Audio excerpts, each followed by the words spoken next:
ஒரு நாள் காலை நேரம் ஒரு குரு படுக்கையை விட்டு எழுந்திருக்கிறார். உடனே சீடர்களை பார்த்து எல்லாரும் இப்படி வாங்கங்கிறார். எல்லாரும் வர்றாங்க வேகமாக. என்னங்க வேணும் உங்களுக்கு அப்படிங்கிற மாதிரி எல்லாரும் குருவை பார்த்தாங்க பயபக்தியோட. குரு அந்த சீடர்களை பார்த்து, இதை பாருங்கள், இப்போ நான் ஒரு சிக்கலான விவகாரத்தில் மாட்டிக்கிட்டு இருக்கிறேன், அதை நீங்கள் தீர்த்து வச்சா நல்லதுன்னார். சீடர்களுக்கு ஒன்றும் புரியல. என்ன இது இவர் இப்படி சொல்கிறாரு? நமக்குள்ள எல்லா விவகாரங்களையும் தீர்த்து வைக்கிறவர் நம்ம குருநாதர், அவருடைய விவகாரத்தை நாம் தீர்த்து வைக்கிறதா? ஆச்சரியமாக இருக்குதே, குருநாதருக்கே சிக்கலா அப்படின்னு யோசனை பண்ண ஆரம்பித்தாங்க. இருந்தாலும் ரொம்ப பணிவாக கேட்டாங்க, சுவாமி உங்களுக்கே சிக்கலா? இந்த உலகத்து சிக்கல்களுக்கும் சிரமங்களுக்கும் அப்பாற்பட்டவர் அல்லவா தாங்கள், அப்படிப்பட்ட உங்களுக்கு சிக்கல்னா அது எப்படி அப்படின்னாங்க. எனக்கு ஏற்பட்டிருக்கிற சிக்கல் அவ்வளவு பெருசு, ரொம்ப பெரிய விவகாரம் அது அப்படின்னார் குரு.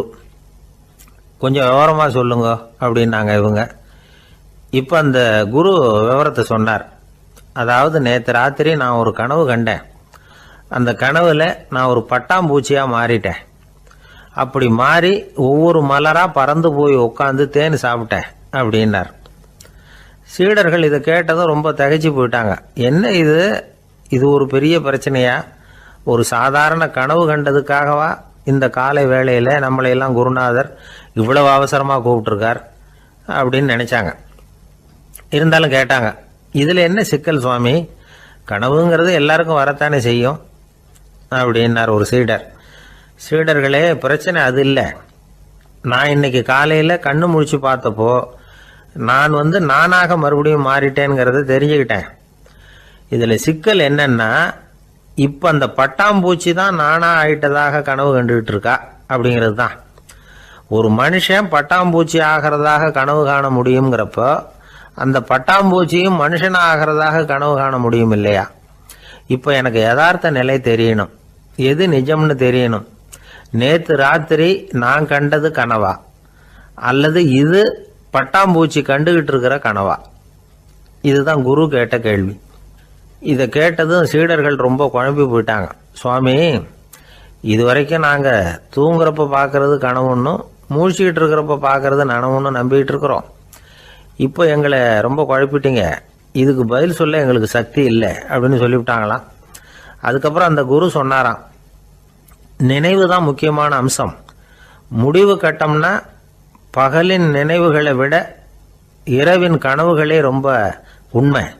ஒருத்தன் தூங்க போனால் தூங்கிக்கிட்டே இருந்தால் அவன் காணும் கனவு பொய்ங்கிறத அவன் உணர மாட்டான். ஒவ்வொரு கனவும் காணும் பொழுது அது ரொம்ப உண்மையாக தான் தெரியுது. ஒரு கனவு கூட உண்மை இல்லைன்னு கனவுல தோன்றுவதே இல்லை அப்படின்னார் குரு. அகில வாழ்வு அத்தனையும் சொற்பனம் கண்டாய் அப்படிங்கிறார் தாயுமானவர். ஆகையினால நம்ம கனவுலேருந்து நாம் என்னைக்கு முழிச்சிக்க போகிறோம் அப்படிங்கிறது தான் ஒரு முக்கியமான கேள்வி. ஒருத்தர் வந்தார், காலில் கட்டோடு வந்தார். என்னங்க காலில் கட்டுன்னு? சார், நேற்று ராத்திரி தூக்கத்தில் எங்கள் வீட்டு கூரையில் ஏணியை சாத்தி வச்சு இறங்கினப்போ வழுக்கி விழுந்து காலை உடச்சிக்கிட்டேன்னார். உங்கள் வீட்டில் தான் ஏணியே கிடையாது சார் அப்படின்னு. உண்மைதான் சார், நான் கீழே விழுந்து முழிச்சுக்கிட்டதுக்கு அப்புறம் தானே ஏணி இல்லைங்கிறது எனக்கு ஞாபகம் வந்தது அப்படின்னார். பொங்கல் திருநாள். பொங்கல் திருநாள்னா இது ஏதோ அறுவடை திருநாள் அப்படின்னு சொல்லுவோம். அதாவது வருஷம் பூரா நாம் பாடுபட்டு அதனுடைய பலனை அனுபவிக்கிற நாள் அப்படிங்கிறது நாம் சொல்லிகிட்டு இருக்கிறது. இது முக்கியமாக இது ஒரு நன்றி அறிவிப்பு நாள் அப்படின்னு சொல்லுவாங்க. இன்றைக்கி நிறைய நன்றி அறிவிப்பு கூட்டம்லாம் நடந்துக்கிட்டு இருக்குல்ல, அது மாதிரி விவசாயிகள் நடத்துகிற ஒரு நன்றி அறிவிப்பு விழா இது. யாருக்கு நன்றி சொல்கிறாங்கன்னா ஆதவனுக்கு. அதாவது சூரியன் இல்லைன்னா விவசாயம் இல்லை. அதனால் ஆதவனுக்கு நன்றி செலுத்துகிற நாளாக இந்த பொங்கல் திருநாளை நாம் கொண்டாடுறோம். அதாவது இந்த பொங்கலில் விவசாயிகள்கிட்டேருந்து நிறைய பண்புகளை நாம் தெரிஞ்சுக்க வேண்டிய நாள் இது. விவசாயிகள் அவங்க விவசாயம் முன்னேறி இருக்கிற அளவுக்கு விவசாயிகளுடைய வாழ்க்கை தரம் முன்னேறலை. அந்த அளவுக்கு அவர்கள் நாட்டுக்காக உழைச்சிக்கிட்டு இருக்கிறாங்க. அந்த காலத்திலே அதை பற்றி ஒரு கதை சொல்கிறது உண்டு. ஒரு வயசான ஆள் நிலத்தில் ஏறு உழுதுகிட்டு இருந்தாராம். கிழிஞ்சு போன ஒரு சின்ன துண்டை தான் இடுப்பில் கட்டியிருந்தாராம். தலையில் ஒரு கந்தலை சுற்றி இருந்தார். உடம்பு பூரா சேரு, ரொம்ப ஏழை. ஏறு ஓட்டிகிட்டு இருக்கிறவர் வேறு எப்படி இருப்பார்? இருந்தாலும் அந்த ஆள் ரொம்ப ஜாலியாக பாட்டு பாடிக்கிட்டே ஏறு உழுதுகிட்டு இருந்தாராம். உடம்புல தான் அவர் ஏழையை தவிர மனசில் ஒரு ஏழையாக தெரியல. அந்த சமயத்தில் அந்த நாட்டு ராஜா அந்த பக்கமாக குதிரை மேலே வந்தாராம். வேட்டைக்கு போயிட்டு பரிவாரங்களோடு திரும்பி வந்துக்கிட்டு இருக்கிறார். ரொம்ப செல்வ செழிப்பில் இருக்கிற ராஜா அவர் இந்த வயசான விவசாயியை பார்த்துருக்கார். இந்த ஆள் ரொம்பவும் ஏழைங்கிறது அவர் பார்த்தாவே பளிச்சுன்னு தெரியுது. கட்டிக்கிறதுக்கு நல்ல துணி இல்லை, உடம்போ இழைச்சி போயிருக்குது, வயிறு முதுகில் போய் ஒட்டிக்கிட்டு இருக்கு, கண்ணு குழி விழுந்து போயிருக்குது. ஆனாலும் முகத்தை பார்த்தா சந்தோஷமாக இருக்கிற மாதிரி இருக்குது. இவ்வளோ உற்சாகமாக பாடிக்கிட்டு இருக்கிறாரே அப்படின்னு ஆச்சரியமாக நினச்சி பார்த்தார் அந்த ராஜா. சரி, அவர்கிட்ட கொஞ்சம் பேச்சு கொடுத்து பார்க்கலாம் அப்படின்னு முடிவு பண்ணார். ஐயா பெரியவரே, இப்படி கொஞ்சம் வர முடியுமான்னாராம். பொழுது போகிறதுக்குள்ளே நான் இந்த வயல் பூரா உழவு ஓட்டி ஆகணும், அதனால் பேசுகிறதுக்கு நேரம் இல்லை அப்படின்னாராம் அந்த பெரியவர். என்ன அவ்வளவு அவசரமாக? மீதி இருந்தால் நாளைக்கு உழுதக்கூடாதா? அது சரி, உனக்கு எத்தனை ஏக்கர் நிலம் இருக்குது அப்படின்னு விசாரிச்சிருக்கார் ராஜா. எனக்குன்னு சொந்தமாக உள்ளங்கை அளவு கூட நிலம் கிடையாது. இது எங்கள் முதலாளியோட நிலம். இதை பூராவும் உழுது முடித்தாதான் அவர் கூலி கொடுப்பார். நான் கூலிக்கு உழுதுகிட்டு இருக்கிறேன். உங்ககிட்ட பேசிக்கிட்டு இருந்தால் அவருக்கு துரோகம் பண்ணது மாதிரி ஆகிடும் அப்படின்னாராம். ராஜா குதிரையை விட்டு கீழே இறங்கினார். வரப்பில் நடந்து அந்த பெரியவர்கிட்டயே போனாராம். சரி, ஒரு நாள் பூரா உழுதா உனக்கு எவ்வளவு கூலின்னு கேட்டிருக்கார். 8 அணா கூலி கிடைக்கும்னாராம் அவர். இது ரொம்ப காலத்துக்கு முன்னாடி நடந்த ஒரு சம்பவங்கிறதுனால அப்போ 8 அணா கூலிங்கிறது ரொம்ப பெருசு. இருந்தாலும் அதுவும் அந்த ராஜாவுக்கு பெரிய கூலியாக தெரியல. இவ்வளவு தானா, இதை வச்சுக்கிட்டு நீ எப்படி காலம் தள்ளுற அப்படின்னாராம். ஒன்றும் கவலை இல்லை அப்படின்னாராம் அவர். ராஜாவுக்கு ரொம்ப ஆச்சரியமாக போச்சு. 8 அணா கூலி வாங்குகிற இந்த ஆள் கவலை இல்லாமல் இருக்கிறார், ஏராளமான வசதியோடு இருக்கிறன்னா கவலை இல்லாமல் வாழ முடியலையே அப்படின்னு நினச்சி பார்த்துருக்கார். அது சரி, 8 அணாவில் எப்படி குடும்பம் நடத்துகிற அப்படின்னு கேட்டாராம். எனக்கு கிடைக்கிற 8 அணாவில் 2 அணா குடும்பத்துக்கு செலவழிக்கிறேன், 2 அணா பழைய கடனுக்கு கொடுக்குறேன், 2 அணா தர்மம் செய்கிறேன், 2 அணா வட்டிக்கு கொடுக்குறேன், ஒரு குறையும் இல்லைன்னாராம். ராஜாவுக்கு ஒன்றும் புரியல. எனக்கு ஒன்றும் புரியலேன்னு இருக்கார். ஐயா, எனக்கும் என் மனைவிக்கும் 2 அணா செலவாகுது. வயசான அம்மா அப்பா இருக்கிறாங்க, சின்ன வயசில் என்னை காப்பாற்றினவங்க அவங்க. அந்த கடனுக்கு 2 அணா செலவாகுது, அது பழைய கடன். என் தங்கச்சி ஒருத்தி ஆதரவு இல்லாத நிலைமையில் தன்னுடைய மகனோட என் வீட்டில் இருக்கிறா. அவளுக்கும் அவள் மகனுக்கும் 2 அணா செலவு பண்ணுறேன், அது தர்மம். எனக்கு 2 பிள்ளைங்க இருக்கிறாங்க, அவங்களுக்கு 2 அணா செலவு பண்ணுறேன், அது வட்டிக்கு கொடுக்கறது மாதிரி. பிற்காலத்தில் அவங்க எங்களை காப்பாற்றுவாங்க. அந்த வகையில் நான் திருப்தியோடு வாழ்ந்துக்கிட்டு இருக்கிறேன் அப்படின்னாராம். ராஜாவுக்கு அர்த்தம் புரிய ஆரம்பிச்சுதான். அந்த பெரிய நிலத்தை விலை கொடுத்து வாங்கி அந்த பெரியவருக்கே தானமாக கொடுத்துட்டாராம். இப்போ உழுதவருக்கே நிலம் சொந்தமாகிட்டுது. அன்னையிலேருந்து அரசனுக்கும் ஆறுதல் கிடைச்சிதான். இப்படி ஒரு கதை சொல்லுவாங்க. 8 அணா வருமானத்தை வச்சுக்கிட்டு எப்படி காலத்தை தள்ளுறதுன்னு சொல்கிறதுக்காக இந்த கதையை சொல்கிறதாக யாரும் தப்பாக நினச்சிக்கக்கூடாது. கிடைக்கிறத எப்படி பங்கு போடுறார், எப்படி திருப்தியாக வாழறார் அப்படிங்கிறது தான் முக்கியம். அது மாதிரி இன்றைக்கு இந்த பொங்கல் திருநாளில் உழவர்கள் மனசு மகிழ்ச்சியாக இருந்ததுன்னா அது எல்லாரும் மகிழ்ச்சியாக இருக்கிறது மாதிரி அர்த்தம். அதனால் அவர்கள்ட்டேருந்து நாம் பாடம் கற்றுக்கணும். சில உழவர்கள் தங்கள் நிலத்தில் விளையிறத தாங்கள் சாப்பிட மாட்டாங்க, அடுத்தவங்கள்ட்ட விற்றுட்டு சந்தையில் போய் வேறு அரிசி வாங்கிட்டு வந்து தான் இவங்க சாப்பிடுவாங்க. அப்படிப்பட்ட விவசாயிகள்லாம் இது உண்டு. பங்கிடுகிற பண்பை உழவர்கள்ட்டேருந்து கற்றுக்கொள்ளுங்கள் அப்படிம்பாங்க. ஒரு ஆள் நிம்மதியாக மகிழ்ச்சியாக இருந்தானா, உங்கள் நிம்மதிக்கும் மகிழ்ச்சிக்கும் என்ன காரணம்னு கேட்டிருக்கார் இன்னொருத்தர். என்கிட்ட இருந்தது பூராவையும் என் பிள்ளைங்களுக்கு சமமாக பங்கு போட்டு கொடுத்துட்டேன், எனக்குன்னு எதுவுமே வச்சுக்கல, அதுதான் நிம்மதிக்கு காரணம்ன்றிருக்கான். உங்ககிட்ட இருந்தது எவ்வளவு இருந்தது அப்படின்னு கேட்டிருக்காரு அவர். மொத்தமாக ஒரு 50,000 ரூபா இருக்கும் அப்படின்னு இருக்கான். அவ்வளவும் பணமாகவே இருந்ததா அப்படின்னு கேட்டிருக்காங்க இவங்க. இல்லைங்க, அவ்வளவும் கடன், அதை தான் பிரித்து கொடுத்துருக்கேன் பிள்ளைங்கக்கிட்ட அப்படின்னு நானும். அவன் ஒரு மனிதர், அவர் யாருக்கிட்டே தொலைபேசியில் பேசிகிட்டு இருக்கிறார். கொஞ்சம் தூரத்தில் நாம் நிற்கிறோம். எட்டத்தில் இருந்துக்கிட்டு அவரை கவனிக்கிறோம், அவர் ஃபோனில் பேசுகிறத. அவர் பேசுகிற வார்த்தைகள் என்ன அப்படிங்கிறது நம்ம காதில் விழலை. ஆனாலும் அவர் பேசிக்கிட்டு இருக்கிறது நல்ல செய்தியா கெட்ட செய்தியா அப்படிங்கிறத நம்மளால் யூகிக்க முடியும். மகிழ்ச்சியான செய்தியை பேசும்போது முகம் மலருது, புன்னகை பூக்குது. இதில் ஒன்று நீங்கள் கவனிக்கணும். தொலைபேசியில் நாம் பேசுகிறப்போ நம்மோட பேசுகிறவர் எதிரில் இல்லை.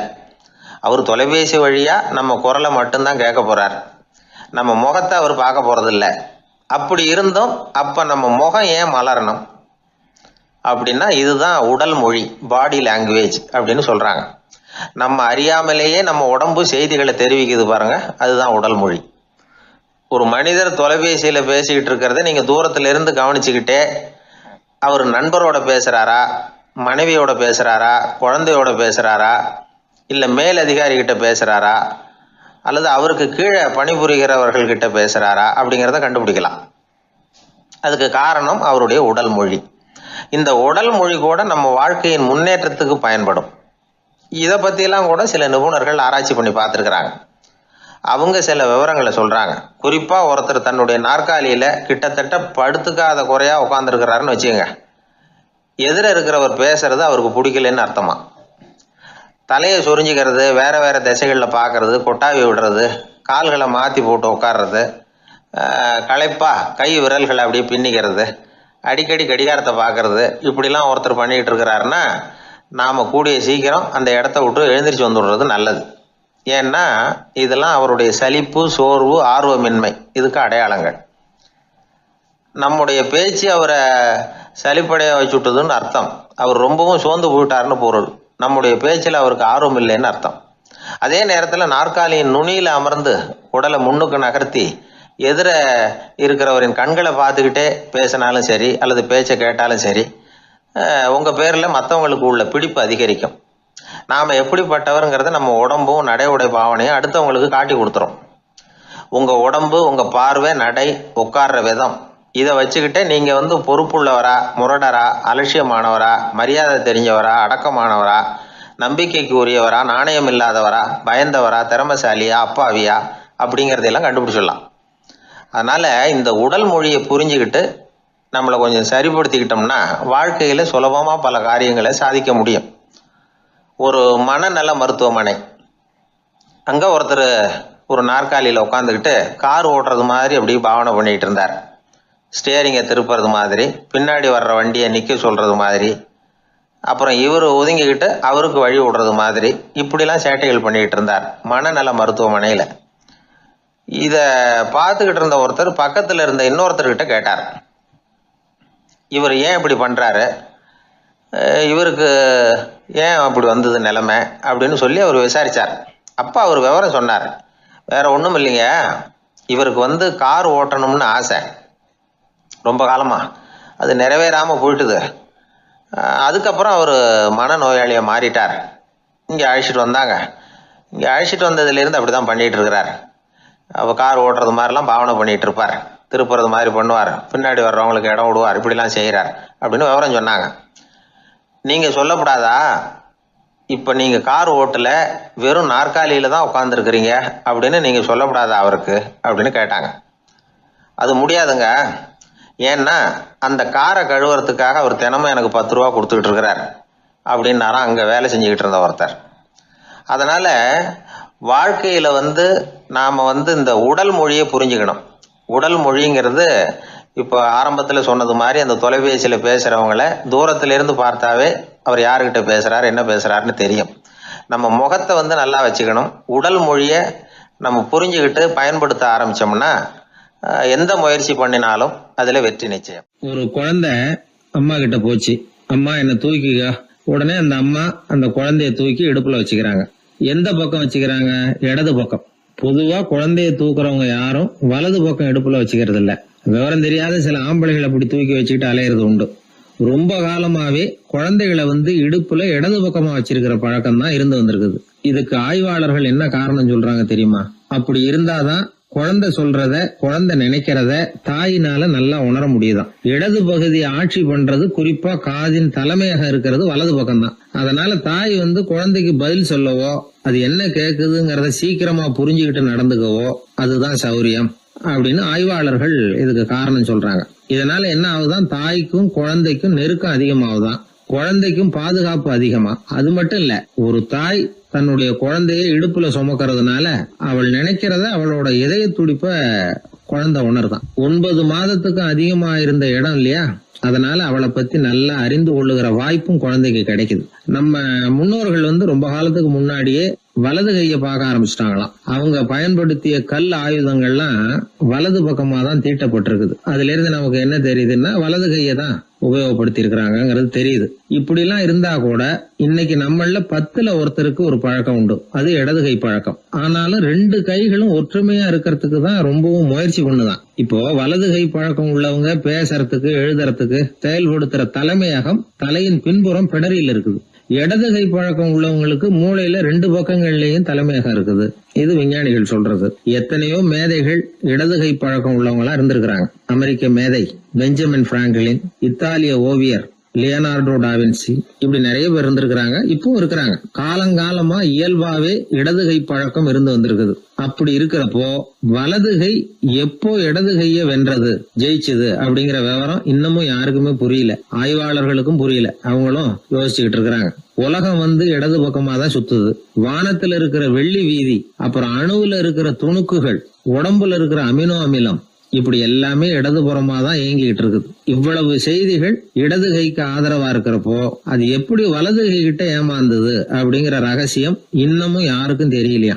இது சம்பந்தமா ஆராய்ச்சி பண்றவங்களுக்கு இது இன்னமும் ஒரு பிரச்சனையா தான் இருக்குதான். இப்படி இடது கை ஒதுங்கிட்டதுனால இப்பெல்லாம் வலது கைக்கு தான் மரியாதை அதிகமா போச்சு. ஒரு ஆசாமி இடது கையில கட்டு போட்டுட்டு வந்தானா, கையில என்னப்பா கட்டுன்னு விசாரிச்சிருக்கிறாரு ஒருத்தர். ஒரு இயந்திரத்தை பிரிச்சு ரிப்பேர் பார்த்துக்கிட்டு இருந்தேன், மறுபடியும் அதை ஓட விட்டு பாக்குறப்போ இடது கை விரல் மாட்டிக்கிட்டது, அதுதான் கட்டு அப்படின்னு இருக்கான். நல்ல வேளை வலது கை மாட்டி இருந்தா உன்னால சாப்பிட கூட கஷ்டமா போயிருக்குமே அவர். இதுக்கு அவன் சொன்னானா, முதல்ல வலது கை தாங்க மாட்டிக்க இருந்தது, நான் தான் உடனே புத்திசாலித்தனமா அதை இழுத்துக்கிட்டு இடது கையை கொடுத்தேன் அப்படின்னு இருக்கான். இவன் எப்பேற்பட்ட புத்திசாலி பாருங்க. இந்த வலது கை இடது கைங்கிறத பத்தி அறிவியல் ஆராய்ச்சி ஒரு பக்கம் இருந்தாலும் கை சுத்தமா இருக்கணும், இது வாழ்க்கைக்கு முக்கியம். உண்மை, உழைப்பு, நேர்மை இதெல்லாம் இருந்தாதான் வாழ்க்கையில முன்னேற முடியும். அதனால இந்த இடது கை பழக்கம் வலது கை பழக்கம் எது எப்படி இருந்தாலும் அது ஒருத்தருடைய புத்திசாலித்தனத்தை பாதிக்கிறது இல்ல. அதனால வாழ்க்கையில முன்னேறதுக்கு இது ஒரு இடைஞ்சலா இருக்கிறது இல்ல. நாம நம்ம உடம்பையும் புரிஞ்சுக்குவோம், மனசையும் புரிஞ்சுக்குவோம். அப்படி புரிந்து கொண்டு வாழ்க்கையில முன்னேறுவோம். ஒரு கோவில்ல ஆன்மீக சொற்பொழிவு நடந்துகிட்டு இருக்குது. ஒரு பெரியவர் பேசிக்கிட்டு இருக்கார். கடவுளை பத்தியும் சொர்க்கத்தை பத்தியும் மனுஷனை பத்தியும் அவர் விவரமா பேசுறார். எல்லாரும் உட்கார்ந்து கேக்குறாங்க. அந்த கூட்டத்துல ஒரு தத்துவ ஞானியும் உட்கார்ந்து இருக்கிறார். அவரு அவருடைய நண்பர். பேசி முடிச்சதும் அந்த பெரியவர் மேடையை விட்டு இறங்கினார். நேரா அந்த தத்துவ ஞானி கிட்ட வந்தார். எப்படி இருந்தது என்னுடைய பேச்சு அப்படின்னு கேட்டார். நீங்க பேசினது ஒண்ணுக்கு ஒண்ணு முரண்பாடா தெரிஞ்சது அப்படின்னாரா இவரு. நான் என்ன அப்படி தப்பா பேசிவிட்டேன் அப்படின்னாரா அவரு. கடவுளை நம்புகிறவன் சொர்க்கத்துக்கு போவான்னு சொன்னீங்க, அப்புறம் நல்ல விதமா வாழறவன் சொர்க்கத்துக்கு போவான்னு சொன்னீங்க அப்படின்னாராம். இதுல என்ன முரண்பாடுன்னு கேட்டிருக்காரு அவர். இதுலதான் முரண்பாடு தெரியுது எனக்கு. அதாவது இங்க ஒருத்தன் எல்லா தப்பும் பண்ணிட்டு இருக்கிறான், அவன் கடவுளை நம்பினான்னா அவன் சொர்க்கத்துக்கு போவானா? இது என்னுடைய முதல் கேள்வி. இல்லைன்னா ஒருத்தன் எந்த தப்பும் பண்ணல, ரொம்ப ஒழுங்கா வாழ்ந்துகிட்டு இருக்கிறான், ஆனா அவன் கடவுளை நம்பல, அவன் என்ன நரகத்துக்கு தான் போவானா? கடவுள் நம்பிக்கை உள்ள ஒரு திருடன் என்ன ஆவான், எங்க போவான்? கடவுள் நம்பிக்கையே இல்லாத ஒரு நல்லவன் என்ன ஆவான், எங்க போவான்? ஒருத்தன் இங்க கடவுள் நம்பிக்கையோட வாழறது முக்கியமா அல்லது நல்லவனா வாழறது முக்கியமா? இதுதான் இவர் கேட்ட கேள்வி. இதை கேட்டதும் அந்த பெரியவர் குழம்பி போட்டார். அவர் சொன்னது நியாயம் தானே. கடவுளை நம்புறவன் தான் சொர்க்கத்துக்கு போவான்னா பேசாம கடவுளை நம்பிக்கிட்டு இந்த உலகத்துல எல்லா தப்பும் பண்ணிட்டு இருக்கலாமே. பேச்சாளர் குழப்பத்தோட வீட்டுக்கு போனார். படுத்து தூங்கினாரு. ஒரு கனவு வந்தது. கனவுல அவர் ஒரு ரயில்ல வேகமா போயிட்டு இருக்கிறார். எதிரில் உட்கார்ந்து இருக்கிறவரை பார்த்து நாம இப்ப எங்க போறோம்னு கேட்டார். சொர்க்கத்துக்கு போயிட்டு இருக்கிறோம் அப்படின்னாங்களாம். ரயில் போய் நின்னுது. இவர் இறங்கினார். இங்க கௌதம புத்தர் இருப்பார், சாக்ரட்டிஸ் இருப்பார், அவங்கள பாக்குறதுக்கு ஒரு நல்ல வாய்ப்பு அப்படின்னு நினைச்சுக்கிட்டே அங்கேயும் இங்கேயும் பார்த்தார். அங்க யாருமே இல்ல. ஒரே பாலைவனம் மாதிரி இருக்குது. பச்சை இல்ல, பசுமை இல்ல, பூக்கள் இல்ல, மரம்லாம் மொட்டையா நிக்குது. எலும்பும் தோலுமா சில முனிவர்கள் அங்கேயும் இங்கேயுமா உட்கார்ந்து இருக்கிறாங்க. இவர் அவங்க கிட்ட போய் இந்த புத்தர் சாக்ரட்டிஸ் இவங்க எல்லாம் எங்க இருக்கிறாங்கன்னு கேட்டாராம். அப்படி யாரும் இங்க இல்லையே, அவங்க எல்லாம் யாரு அப்படின்னு திருப்பி கேட்டிருக்கிறாங்க. இவருக்கு அதிர்ச்சியா போச்சு. அப்படின்னா அவங்க எங்க போயிருப்பாங்க? உடனே ரயில் நிலையத்துக்கு ஓடி வந்தார். அப்பதான் நரகத்துக்கு ஒரு ரயில் புறப்பட்டு இருந்தது. அங்க இருந்து அதுல ஏறி உட்கார்ந்தார். ரயில் வேகமா போச்சு. நரகம் நெருங்க நெருங்க காற்று குளிர்ச்சியா வீச ஆரம்பிச்சுதான். வெளியில பசுமையா இருந்துதான். அழகான மலர்கள், அழகான நீர்நிலைகள், நந்தவனங்கள், ரொம்ப அருமையா இருக்குது. ரொம்ப அங்க இருந்தவங்க எல்லாம் ரொம்ப மகிழ்ச்சியா உல்லாசமா வேற இருந்திருக்கிறாங்க.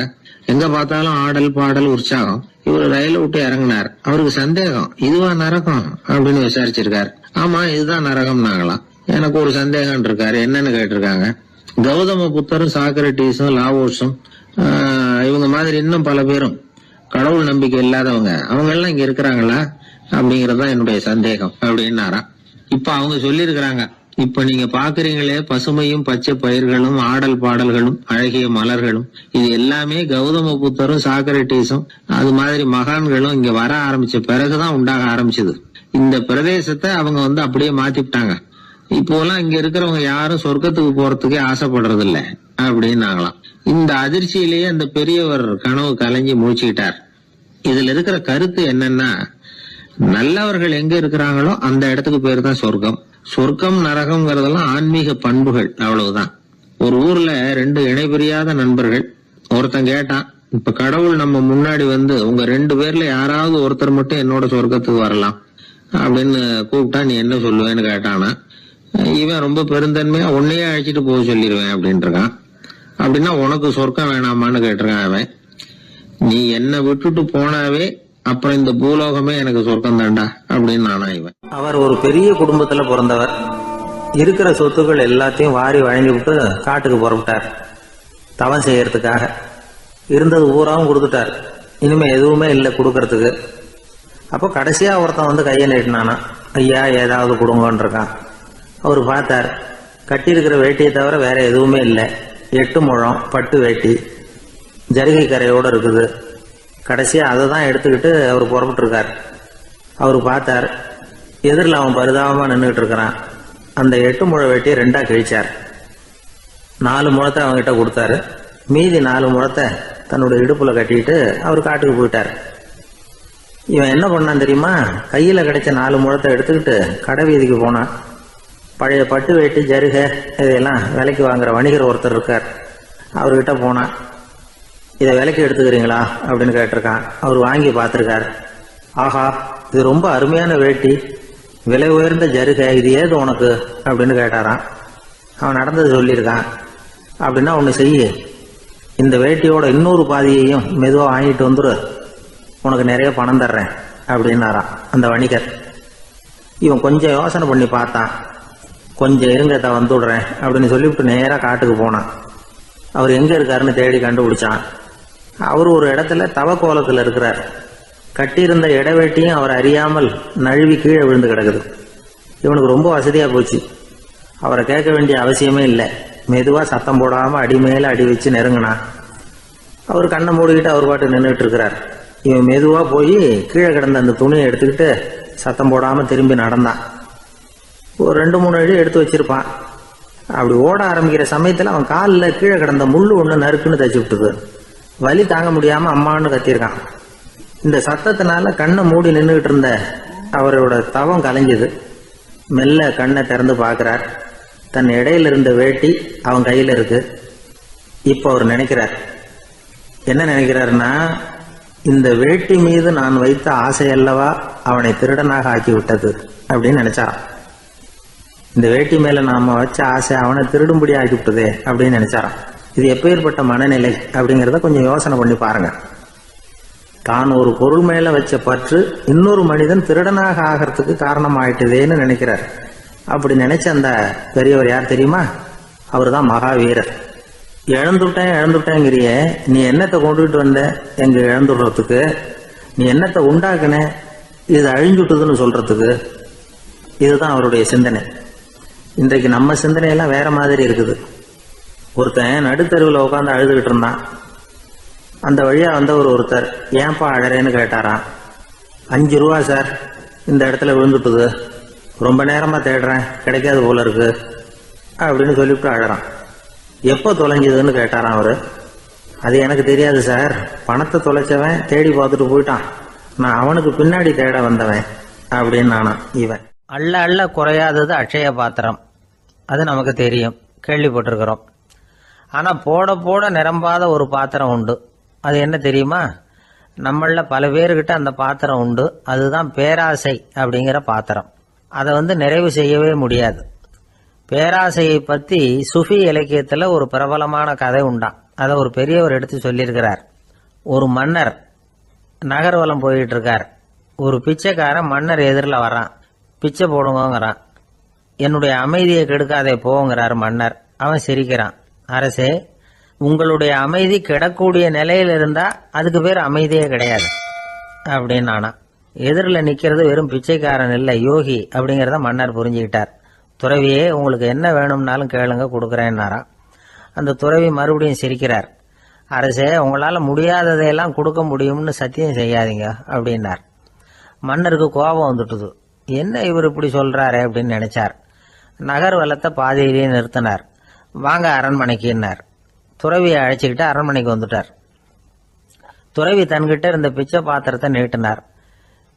இது நிறைய எனக்கு பொற்காசுகள் வேணும் அப்படின்னாராம். அவ்வளவுதானா, இது ஒரு பெரிய காரியமா அப்படின்னு கையை தட்டினாராம் மன்னர். ஒரு பெரிய தாம்பாளம் நிறைய பொற்காசுகள் வந்து சேர்ந்தது. அதை அள்ளி போட்டார். போட போட அந்த பிச்சை பாத்திரம் நிரம்பவே இல்லை. பொற்காசுகள் போட போட அவ்வளவையும் உள்ள வாங்கிக்கிட்டே இருக்குது.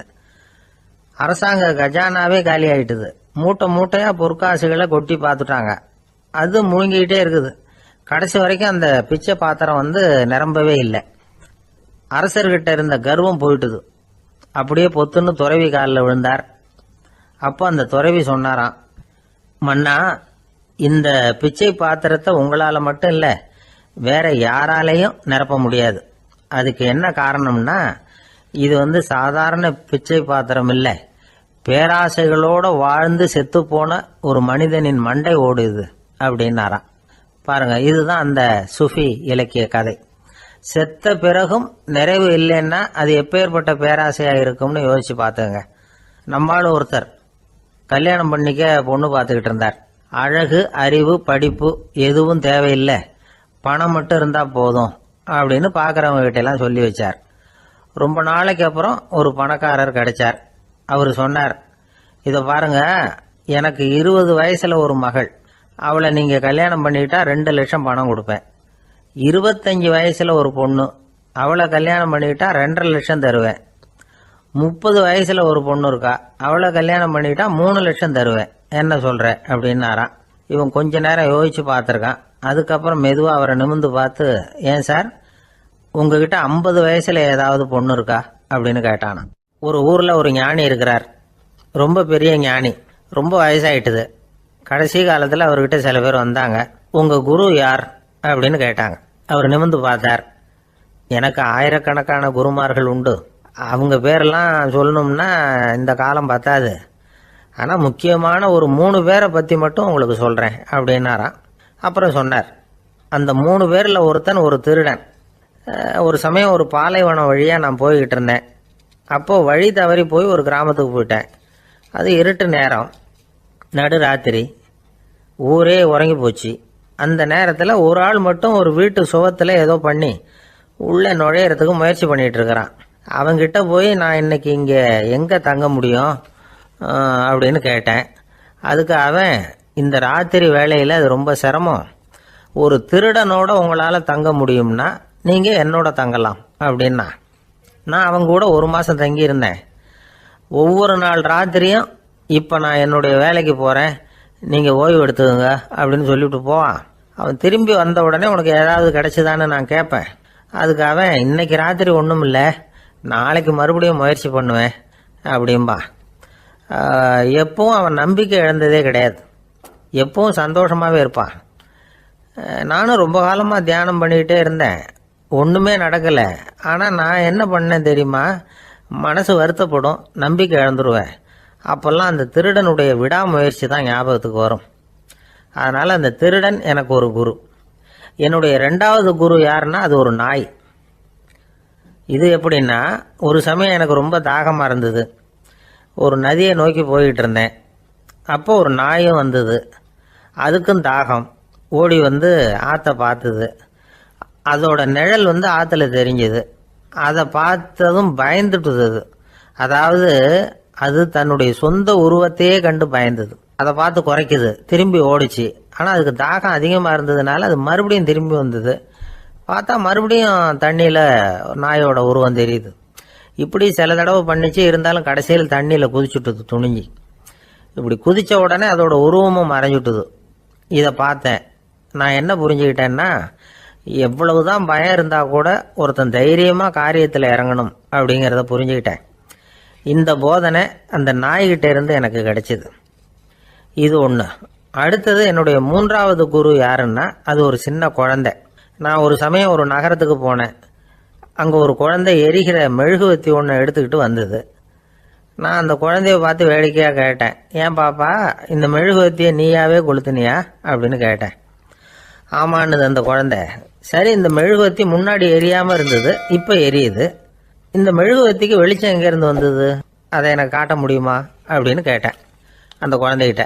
இதுக்கு அந்த குழந்தை சிரிச்சுக்கிட்டு அந்த மெழுகுவத்தியை ஊதி அணைச்சுட்டுது. அதுக்கப்புறம் என்னை பார்த்து கேட்டுது, இப்போ இந்த மெழுகுவத்தியின் வெளிச்சம் போனதை பார்த்தீங்க இல்லையா, அது எங்கே போச்சுன்னு எனக்கு சொல்லுங்க அப்படின்னுது. அந்த குழந்தை இப்படி கேட்டதும் என்கிட்ட இருந்த ஆணவம் அழிஞ்சுட்டுது. நான் படித்ததெல்லாம் அந்த வினாடியில் சுக்கு நூறாக போயிட்டுது. என்னுடைய முட்டாள்தனத்தை நான் உணர்ந்தேன் அப்படின்னு இவ்வளவும் அந்த ஞானி விவரமாக சொன்னாராம். அதனால் நாம் இன்னார்கிட்ட இருந்து தான் இதை கற்றுக்கணுங்கிறது இல்லை, யாருக்கிட்ட இருந்தும் எதையும் கற்றுக்கலாம். நம்மால் ஒருத்தன் ஒரு நாய் வளர்த்துக்கிட்டு இருந்தான். அந்த நாய்க்கு வால் கிடையாது. யாரோ ஏற்கனவே வெட்டி எடுத்துட்டாங்க. இந்த நாய் தான் சார் எனக்கு குரு, அதுகிட்டே இருந்து கூட நான் பாடம் கற்றுக்கிட்டு இருக்கிறேன் அப்படின்னா. அப்படி என்ன கற்றுக்கிட்டேன் இந்த வால் இல்லாத நாய்கிட்டே இருந்து அப்படின்னு கேட்டோம். நாம் யாருக்கிட்டையும் வாலாட்டக்கூடாது அப்படிங்கிற பாடத்தை அதுகிட்டே இருந்து தான் நான் கற்றுக்கிட்டேன் அப்படின்னா. விவசாயிகள் அவங்க விவசாயம் முன்னேறி இருக்கிற அளவுக்கு விவசாயிகளுடைய வாழ்க்கை தரம் முன்னேறலை. அந்த அளவுக்கு அவர்கள் நாட்டுக்காக உழைச்சிக்கிட்டு இருக்கிறாங்க. அந்த காலத்திலே அதை பற்றி ஒரு கதை சொல்றது உண்டு. ஒரு வயசான ஆள் நிலத்தில் ஏறு ஊதுகிட்டு இருந்தாராம். கிழிஞ்சு போன ஒரு சின்ன துண்டை தான் இடுப்பில் கட்டியிருந்தாராம். தலையில் ஒரு கந்தலை சுற்றி இருந்தார். உடம்பு பூரா சேரு, ரொம்ப ஏழை. ஏறு ஓட்டிகிட்டு இருக்கிறவர் வேற எப்படி இருப்பார்? இருந்தாலும் அந்த ஆள் ரொம்ப ஜாலியாக பாட்டு பாடிக்கிட்டே ஏறு ஊதுகிட்டு இருந்தாராம். உடம்புல தான் அவர் ஏழையை தவிர மனசில் ஒரு ஏழையா தெரியல. அந்த சமயத்தில் அந்த நாட்டு ராஜா அந்த பக்கமாக குதிரை மேலே வந்தாராம். வேட்டைக்கு போயிட்டு பரிவாரங்களோடு திரும்பி வந்துகிட்டு இருக்கிறார். ரொம்ப செல்வ செழிப்புல இருக்கிற ராஜா அவர் இந்த வயசான விவசாயியை பார்த்துருக்கார். இந்த ஆள் ரொம்ப ஏழைங்கிறது அவர் பார்த்தாவே பளிச்சுன்னு தெரியுது. கட்டிக்கிறதுக்கு நல்ல துணி இல்லை, உடம்போ இழைச்சி போயிருக்குது, வயறு முதுகுல போய் ஒட்டிக்கிட்டு இருக்கு, கண்ணு குழு விழுந்து போயிருக்குது. ஆனாலும் முகத்தை பார்த்தா சந்தோஷமா இருக்கிற மாதிரி இருக்கு. இவ்வளவு உற்சாகமா பாடிக்கிட்டு இருக்கிறாரு அப்படின்னு ஆச்சரியமா நினைச்சு பார்த்தார் அந்த ராஜா. சரி, அவர்கிட்ட கொஞ்சம் பேச்சு கொடுத்து பார்க்கலாம் அப்படின்னு முடிவு பண்ணார். ஐயா பெரியவரே, இப்படி கொஞ்சம் வர முடியுமான்னாராம். பொழுது போறதுக்குள்ள நான் இந்த வயல் பூரா உழவு ஓட்டி ஆகணும், அதனால பேசுறதுக்கு நேரம் இல்லை அப்படின்னாராம் அந்த பெரியவர். என்ன அவ்வளவு அவசரமா? மீதி இருந்தா நாளைக்கு உழுதக்கூடாதா? அது சரி, உனக்கு எத்தனை ஏக்கர் நிலம் இருக்கு அப்படின்னு விசாரிச்சிருக்கார் ராஜா. எனக்குன்னு சொந்தமா உள்ளங்கை அளவு கூட நிலம் கிடையாது. இது எங்க முதலாளியோட நிலம். இதை பூராவும் உழுது முடிச்சாதான் அவர் கூலி கொடுப்பார். நான் கூலிக்கு உழுதுகிட்டு இருக்கிறேன். உங்ககிட்ட பேசிக்கிட்டு இருந்தா அவருக்கு துரோகம் பண்ணது மாதிரி ஆயிடும் அப்படின்னாராம். ராஜா குதிரையை விட்டு கீழே இறங்கினார். வரப்புல நடந்து அந்த பெரியவர்கிட்டயே போனாராம். சரி, ஒரு நாள் பூரா உழுதான் உனக்கு எவ்வளவு கூலின்னு கேட்டிருக்கார். 8 அணா கூலி கிடைக்கும்னாராம் அவர். இது ரொம்ப காலத்துக்கு முன்னாடி நடந்த ஒரு சம்பவங்கிறதுனால அப்ப 8 அணா கூலிங்கிறது ரொம்ப பெருசு. இருந்தாலும் அதுவும் அந்த ராஜாவுக்கு பெரிய கூலியா தெரியல. இவ்வளவுதானா, இதை வச்சுக்கிட்டு நீ எப்படி காலம் தள்ளுற அப்படின்னாராம். ஒன்னும் கவலை இல்லை அப்படின்னாராம் அவரு. ராஜாவுக்கு ரொம்ப ஆச்சரியமா போச்சு. 8 அணா கூலி வாங்குற இந்த ஆளு கவலை இல்லாம இருக்கிறார், ஏராளமான வசதியோட இருக்கிறன்னா கவலை இல்லாம வாழ முடியலையே அப்படின்னு நினைச்சு பார்த்திருக்கார். அது சரி, 8 அணாவில் எப்படி குடும்பம் நடத்துற அப்படின்னு கேட்டாராம். எனக்கு கிடைக்கிற 8 அணாவில் 2 அணா குடும்பத்துக்கு செலவழிக்கிறேன், 2 அணா பழைய கடனுக்கு கொடுக்குறேன், 2 அணா தர்மம் செய்யறேன், 2 அணா வட்டிக்கு கொடுக்குறேன், ஒரு குறையும் இல்லைன்னாராம். ராஜாவுக்கு ஒன்றும் புரியல. எனக்கு ஒன்றும் புரியலையேன்னு இருக்காரு. ஐயா, எனக்கும் என் மனைவிக்கும் 2 அணா செலவாகுது. வயசான அம்மா அப்பா இருக்கிறாங்க, சின்ன வயசுல என்னை காப்பாத்தினவங்க அவங்க. அந்த கடனுக்கு 2 அணா செலவாகுது, அது பழைய கடன். என் தங்கச்சி ஒருத்தி ஆதரவு இல்லாத நிலைமையில தன்னுடைய மகனோட என் வீட்டுல இருக்கிறா. அவளுக்கும் அவள் மகனுக்கும் 2 அணா செலவு பண்றேன், அது தர்மம். எனக்கு 2 பிள்ளைங்க இருக்கிறாங்க, அவங்களுக்கு 2 அணா செலவு பண்றேன், அது வட்டிக்கு கொடுக்கறது மாதிரி. பிற்காலத்துல அவங்க எங்களை காப்பாத்துவாங்க. அந்த வகையில நான் திருப்தியோட வாழ்ந்துகிட்டு இருக்கிறேன் அப்படின்னாராம். ராஜாவுக்கு அர்த்தம் புரிய ஆரம்பிச்சுதான். அந்த பெரிய நிலத்தை விலை கொடுத்து வாங்கி அந்த பெரியவருக்கே தானமாக கொடுத்துட்டாராம். இப்போ ஊழவருக்கே நிலம் சொந்தமாயிட்டது. அன்னையிலிருந்து அரசனுக்கும் ஆறுதல் கிடைச்சுதான். இப்படி ஒரு கதை சொல்லுவாங்க. எட்டனா வருமானத்தை வச்சுக்கிட்டு எப்படி காலத்தை தள்ளுறதுன்னு சொல்றதுக்காக இந்த கதையை சொல்றதாக யாரும் தப்பா நினைச்சுக்க கூடாது. கிடைக்கிறத எப்படி பங்கு போடுறார், எப்படி திருப்தியா வாழறார் அப்படிங்கிறது தான் முக்கியம். அது மாதிரி இன்றைக்கு இந்த பொங்கல் திருநாள்ல உழவர்கள் மனசு மகிழ்ச்சியா இருந்ததுன்னா அது எல்லாரும் மகிழ்ச்சியா இருக்கிறது மாதிரி அர்த்தம். அதனால அவர்கள்ட்ட இருந்து நாம பாடம் கத்துக்கணும். சில உழவர்கள் தங்கள் நிலத்துல விளையறத தாங்கள் சாப்பிட மாட்டாங்க. அடுத்தவங்கள்ட்ட வித்துட்டு சந்தையில போய் வேற அரிசி வாங்கிட்டு வந்துதான் இவங்க சாப்பிடுவாங்க. அப்படிப்பட்ட விவசாயிகள்லாம் இது உண்டு. பங்கிடுகிற பண்பை உழவர்கள்ட்ட இருந்து கற்றுக்கொள்ளுங்கள் அப்படிம்பாங்க. ஒரு ஆள் நிம்மதியா மகிழ்ச்சியா இருந்தானா உங்க நிம்மதிக்கும் மகிழ்ச்சிக்கும் என்ன காரணம்னு கேட்டிருக்காரு இன்னொருத்தர். என்கிட்ட இருந்தது பூராவையும் என் பிள்ளைங்களுக்கு சமமா பங்கு போட்டு கொடுத்துட்டேன், எனக்குன்னு எதுவுமே வச்சுக்கல, அதுதான் நிம்மதிக்கு காரணம்னு இருக்கான். உங்ககிட்ட இருந்தது எவ்வளவு இருந்தது அப்படின்னு கேட்டிருக்காரு அவரு. மொத்தமா ஒரு 50,000 ரூபாய் இருக்கும் அப்படின்னு இருக்கான். அவ்வளவும் பணமாவே இருந்ததா அப்படின்னு கேட்டிருக்காங்க அவங்க. இல்லைங்க, அவ்வளவும் கடன், அதை தான் பிரிச்சு கொடுத்துருக்கேன் பிள்ளைங்க கிட்ட அப்படின்னு நானும். அவன் மனித நேயம்ங்கிறத பத்தி சொல்லுவாங்க. மனித நேயம் ஏன்னா ஒரு கணவன் கணவனா இருக்கணும், மனைவி மனைவியா இருக்கணும். ஒரு மனுஷன் இன்னைக்கு மனிதன் மனிதனாக இல்லை, மனித நேயம் குறைஞ்சி போச்சு. இது குடும்ப உறவுகள்லாம் ரொம்ப மாறி போச்சுன்னு சொல்ல. இப்போ நாகரிகத்தில் அப்படி தான் இருக்குது. ஒரு இதில் ஒருத்தன் என்ன பண்ணியிருக்கிறான், ஒரு சின்ன பையனை கொண்டு வந்தானா. ஒரு சின்ன பையன் பக்கத்தில் இருக்கான். ஒரு பெரியவர் கேட்டிருக்காரு, யாருப்பா அந்த பையன் அப்படின்னு கேட்டிருக்காரு. இவன் சொன்னான்னா, இந்த பையன் எனக்கு தூரத்து உறவு, எனக்கு தூரத்து உறவுன்னு இருக்கான். சரி, தூரத்து உறவுன்னா எப்படி அப்படின்னு கேட்டிருக்கான். இந்த பையன் எங்கள் அப்பாவுக்கு 8வது புள்ள அப்படின்னானா. கூட பிறந்தவனே அவ்வளோ தூரமாக போயிட்டான், 8வதாக பிறந்தான். அப்படி இருக்கு குடும்ப உறவுகள்ங்கிறது. மனுஷனுக்கு வேல்யூ விஞ்ஞானம் எப்படி போட்டிருக்குன்னா, ஒரு மனித உடம்புல இருக்கிற கால்சியத்தை மட்டும் தனியாக எடுத்தால் ஒரு சின்ன ரூமுக்கு வெள்ளை அடிக்கலாமா. ஒரு மனுஷ உடம்புல இருக்கிற பாஸ்பரஸை மட்டும் தனியாக எடுத்தால் ஒரு 40 நெருப்பு குச்சி தயார் பண்ணலாம். ஒரு மனுஷ உடம்புல இருக்கிற இந்த கொழுப்பு சத்தை மட்டும் தனியாக எடுத்தால் ஒரு 7 சோப்பு கட்டி தயார் பண்ணலாம். அது மாதிரி ஒரு மனுஷ உடம்புல இருக்கிற இரும்பு சத்தை மட்டும் தனியாக எடுத்தால் ஒரு 2 அங்குல ஆணி 2 செய்யலாம். இவ்வளவுக்கும் விலை போட்டால் 42 ரூபா 50 காசு. இதுதான் மனுஷனுக்கு விஞ்ஞானம் போட்டிருக்கிற விலை. அது எப்போ அது ஒசரும்னா, அவன் மனுஷனாக இருக்கிற வரைக்கும் இருக்கிறப்ப. அதுவும் செத்து போனால் அதுவும் கிடையாது, செத்து போனால் அதுவும் குறைஞ்சிரும். மிருகங்களுக்கெல்லாம் அப்படி இல்லை, செத்ததுக்கு அப்புறம் விலை கூடும். அங்கெல்லாம் எல்லா ஊர்லேயும் பார்த்திங்கன்னா உயிர் கோழி 50 ரூபா, உரிச்ச கோழி 60 ரூபான்னு போட்டிருக்கோம். செத்ததுக்கு அப்புறம் 10 ரூபா அதிகம். மனுஷனை நீ உயிர் மனுஷன் 42 ரூபா 50 காசு, செத்ததுக்கு அப்புறம் 52 ரூபான்னா நீயே வச்சுக்கிடாது, எனக்கு இது கண்டு போடும். அவன் எப்போ அவனுக்கு வேல்யூ கூடும்னா, மனிதன் மனிதனாக வாழும்பொழுது தான் வேல்யூ கூடும். குடும்பத்தில் அந்த அந்த பாசத்தோடு வாழணும்னு கடவுள்கிட்ட கேட்டு சொன்னாங்களே, அதுதான். இந்த சமூகங்கிறதும் ஒரு பெரிய குடும்பம்தான். அதனால தான் இந்த நாட்டுக்கு உள்ள பெருமையை எல்லாரும் ஒற்றுமையாக இருந்தால் எதையும் சாதிக்கலாம்ங்கிறது தான் இந்த நாட்டுக்கு உள்ள பெருமை. அப்படி நிரூபித்தோம். அதனால் சமூகங்கிறதும் ஒரு குடும்பம் மாதிரி இருக்கிறது தான் பெருசு. இப்போ சில இதெல்லாம் இப்போ ஜாதி மத வேறுபாடெல்லாம் நம்முடைய முன்னேற்றத்தை தடுக்கும். விலங்குகள் நம்மளோட மேலானது. அதான் ஒரு ஊரில் ஒரு சிவன் கோயில் இருந்து தான். சிவன் கோயிலில் அந்த புறாவெல்லாம் வளர்ந்துக்கிட்டு இருந்திருக்கு. அந்த மாடத்தில், சிவன் கோயில் மாடத்தில் புறாவெல்லாம் குடியிருந்திருக்கு. உடனே அதுக்கு கும்பாபிஷேகம் பண்ணுறதுக்காக ஊரில் திட்டம் போட்டாங்க. சிவன் கோயிலுக்கு வெள்ளடிக்க ஆரம்பித்தாங்க. வர்ணம் பூச ஆரம்பித்ததும் அதுக்கு சாரம் கட்டுவாங்கள்ல, அந்த குச்சியெல்லாம் வச்சு சாரம் கட்டுவாங்க. உடனே இந்த புறாவெல்லாம் என்ன பண்ணிச்சான், இனிமேல் நம்ம இங்கே வெள்ளை அடிக்கிறாங்க, கும்பாபிஷேகம் வருது, நம்ம இங்கே குடியிருக்க முடியாது, எதிர்த்தாப்புல எங்கே போகலான்னு பார்த்துருக்கு. இந்த உயரம் கோபுரத்தில் இருந்த புறாவெல்லாம் எதிர்த்தாப்புல ஒரு மாதா கோயில் இருந்திருக்கு, சர்ச்சு. அங்கே சில மாடங்களில் புறாவெல்லாம் இருக்குது, சில மாடம் இருக்குது. உடனே நம்மளாம் அங்கே போயிடும் கொஞ்சம் காலத்துக்குன்னு எல்லாம் புறப்பட்டு இந்த மாதா கோயிலுக்கு போயிடுது. அங்கே போனால் அங்கே இருக்கிற புறாவோடு சேர்ந்து இதுவும் குடியிருந்துட்டுருக்கு. கொஞ்ச நாள் என்னாச்சு, அங்கே கிறிஸ்மஸ் வந்துட்டுது.